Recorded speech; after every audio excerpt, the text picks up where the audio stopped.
untuk menyatukan itu, kira-kira dakwah apa yang menurut paling pas? Bismillah, sholatu wassalamu ala Rasulillah. Saya yang selalu berinteraksi dengan masyarakat, ya apakah akidah, apakah bagian fikih, kalau saya lihat dua-duanya, artinya dua-duanya harus jalan. Satu sisi mereka memang butuh sentuhan dakwah. Masyarakat kita itu memang biasanya dakwahnya itu bisa didapatkan di masjid. Kalau sekarang ya ada peningkatan karena bisa dilihat dakwah di HP, tapi ini HP pun yang akrab ini untuk kalangan remaja ya, artinya karena mereka kesibukannya mungkin kurang. Tapi kalau orang tua kan kita tahu di masyarakat itu pekerjaannya di sawah, di apa dan lain-lain, sehingga pegang HP, tapi mungkin faktor waktu. Jadi saya lihat memang dua-duanya mereka butuhkan. Untuk persoalan fikih saja misalnya, persoalan tahara itu belum selesai.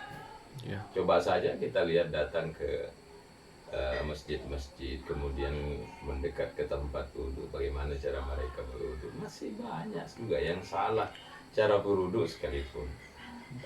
Masuk ke dalam masjid, kemudian kita lihat bagaimana praktek sholatnya, itu masa cara sujudnya bagaimana.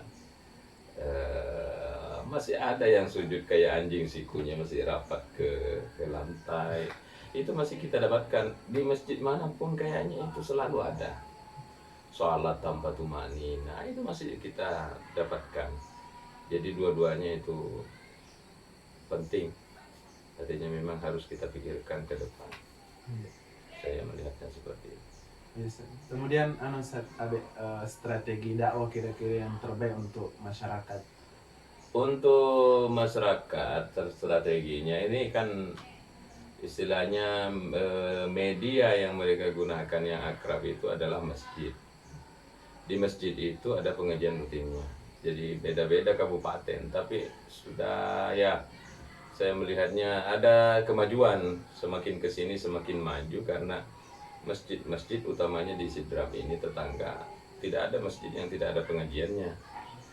Bisa kita lewat jalur itu, artinya kerjasama dengan panitia masjid, dan mereka masjid itu sebenarnya open untuk kita. Mereka itu punya program, dan hanya itu yang mampu kita jadikan sarana untuk menyampaikan dakwah ini. Karena rata-rata kan masyarakat kalau sore mau ke ladang pekerjaannya, ya. Jadi kalau di masjid maghrib isya itu adalah kan waktu lowong, itu bisa dimanfaatkan, itu strategi. Jadi strategi dakwahnya itu lewat pendekatan masjid. Itu yang paling. Makanya di Sidrap itu ada safari jamaah, namanya safari dakwah. Mereka keliling mendatangi masjid-masjid itu. Awalnya tahun 2005. Itu sukses sampai menyedot jamaah sampai 5.000. Saya bilang, kenapa tahu bahwa 5.000 ini jemaah? Bilang, dari kue yang kita bagi. Nah, sekarang ini kurang-kurang itu jemaahnya, karena mereka termotivasi dan akhirnya mereka bikin pengajian di masjidnya sendiri. Iya itu. Memang apa ya, butuh strategi gitu. Butuh strategi, maksud saya begini. Kalau kita ingin melihat itu safari jemaah, penariknya itu diadakan undian. Awal-awalnya itu bahkan sampai undian umrah. Ya, namanya manusiawi ketika dia datang pengajian, kemudian berharap juga untuk dapatkan itu. Itu diantara teknik mereka untuk memancing jamaah untuk hadir. Tapi sekarang sudah tidak ada lagi, tapi tetap ramai. Istilahnya masyarakat ketika semakin didakwai, mereka semakin haus dengan ilmu itu. Kemudian Ustaz Abe sebagai ketua MUI dan juga sebagai pendakwah, kira-kira tantangan terbesar apa yang kita alami selama berdakwah di masyarakat Ustaz?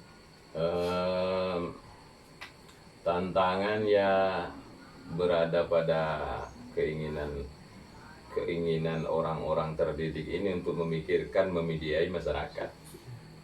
Itu yang harus bergerak, utamanya kita yang bergerak di itu tadi, panitia masjid, para tokohnya. Kalau mereka berpikir untuk menyediakan media buat mereka, taruhlah misalnya ini kan ada satu ketimpangan saya lihat, misalnya saldo masjid lebih 100 juta, bahkan ada yang 200 juta, tidak ada pengajiannya, tidak ada kajiannya, bangunan semua pada selesai, akhirnya dana mandek di masjid. Ini tantangannya ke depan, seharusnya ini yang pengelolaan masjid ini memakmurkan masjid lewat dakwah itu sebenarnya. Makanya di Endrekang ini sudah kita pertemuan, ada ikatannya, pertemuan imam masjid, persatuan imam masjid. Iya, sudah kita pertemuan. Ini ke depan harus bergerak. Nah, ini tantangannya ke depan, bagaimana menggerakkan mereka ini, persatuan imam ini, agar masjid-masjid itu memikirkan, jangan juga panitia masjid, jangan pikirannya hanya terfokus kepada fisik.